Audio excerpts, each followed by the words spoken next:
Hello and welcome to Merlin's Manor for another Game Mechanic Monday, a series where I talk about various game mechanics or mechanisms and go over a few games that do that mechanism well. Today I want to talk about a mechanism that can really boost replayability, and that is asymmetric or variable player powers. Now, what are asymmetric player powers? While many games start players off the same and differences are created as the game goes, some games start players off with different abilities from the very start of the game by either assigning randomly or having players choose a character, corporation, faction, or other entity that will grant starting abilities that are different from one another.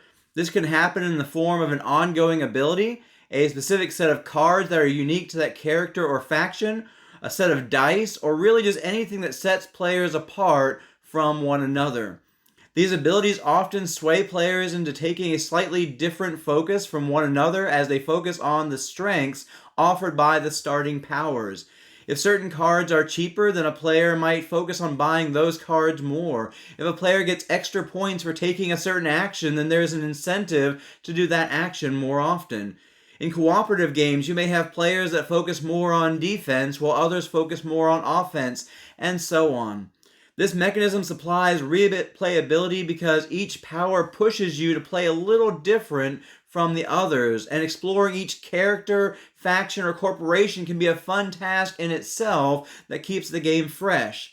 One potential con of this mechanism when it comes to competitive games is that it can sometimes be difficult to ensure that all powers are equally balanced, and some abilities may wind up being more powerful than others, or even just simply being perceived by players as being imbalanced, and this may spoil the game for some. I believe the added level of exploration and replayability that comes with these variable player powers outweighs the potential for imbalance, and often I do find the games balance most of the powers fairly well.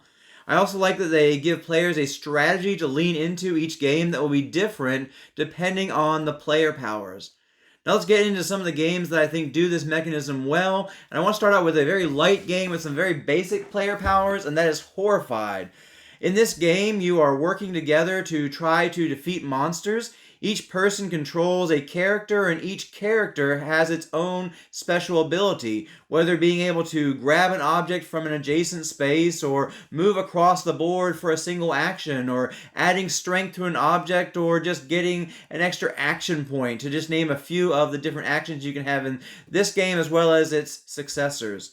Now, while the special abilities are fairly basic in this game, they do push players to figure out how they can use their special ability to benefit the team. And next we have Terraforming Mars Ares Expedition. Or Terraforming Mars in general. Each player starts out with a corporation, which gives a variable amount of starting money, sometimes starting resources or resource production, sometimes a starting action, and often an ongoing ability such as a discount, adjustment to a rule, an effect that is triggered by certain actions, and so on. These corporations give benefits that can often adjust what someone focuses on during the game, and some may even give others cause to play a little differently to avoid giving a benefit to another corporation, or to keep a corporation from benefiting as much from their own benefit. One example of this is Ecoline, which can produce greeneries for one less tree, and so players may choose to target that player's trees more often to keep that corporation from building as many greeneries. The various corporations combined with the huge deck of cards provides great replayability to Terraforming Mars. So that's Terraforming Mars. Another competitive game with asymmetric player powers is Planet Unknown. In this game, you are placing out polyomino tiles to fill up a planet and make it habitable while moving up on various tracks for the types of tiles that you place down.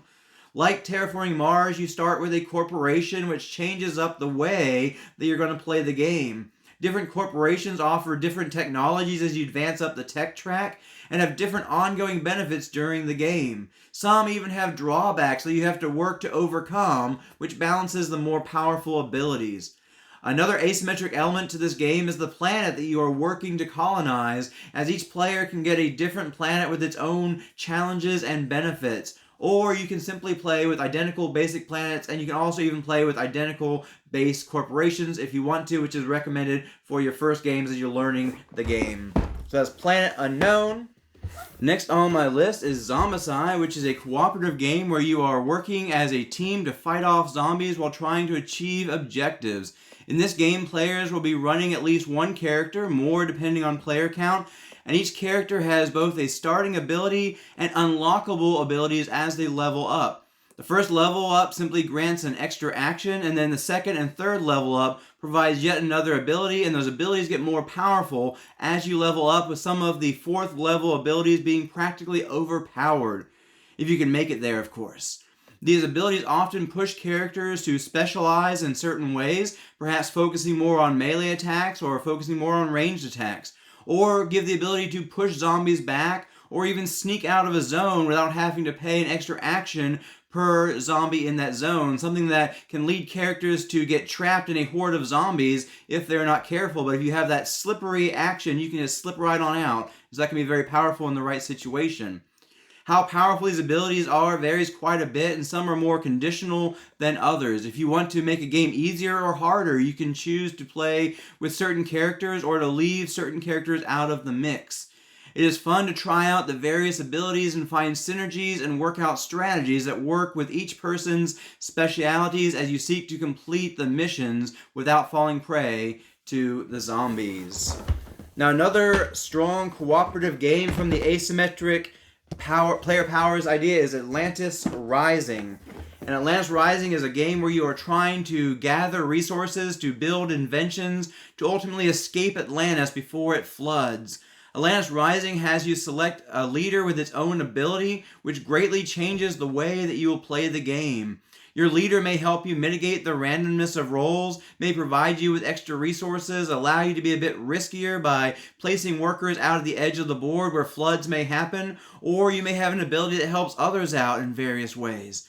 A cool thing about playing with two players is that each player gets to take turns operating a third leader chosen at random each round. We'll basically look at two and select one out of those two. And just like in other games with asymmetric player powers, these various leaders, they provide extra replayability as you get to use different abilities each game and adjust your gameplay to fit with the benefits offered by each leader. And so that is Atlantis Rising. Really love the asymmetric powers in that one. Now, another cooperative game with a huge amount of asymmetric player powers is Spirit Island. In this game, you play as spirits and you're fighting against invaders who are moving onto your island and destroying the natural habitat. Each spirit has its own deck of starting cards, a couple powers that can be activated when certain symbols are played on cards, different unlockable elements on the player board, and ongoing abilities related to that spirit. Some spirits will focus more on defense, while others really take the offense to the invaders. Some work more with the native Dahan to attack the invaders.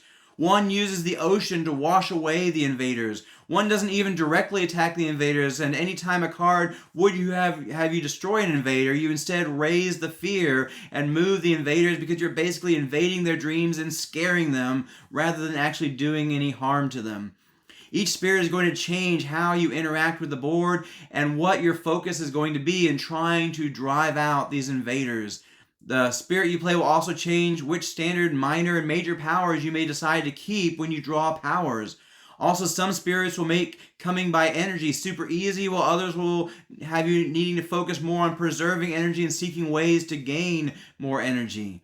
This is quite possibly the game that has the most asymmetry and variation when it comes to player powers, and it provides a huge amount of replayability, especially when you start exploring more and more of how various spirits can work together to provide a synergy. You've got Bringer of Nightmares scaring the invaders to the sea to be swallowed up by the ocean, or a defensive spirit combines with a powerful attacking spirit, and so on.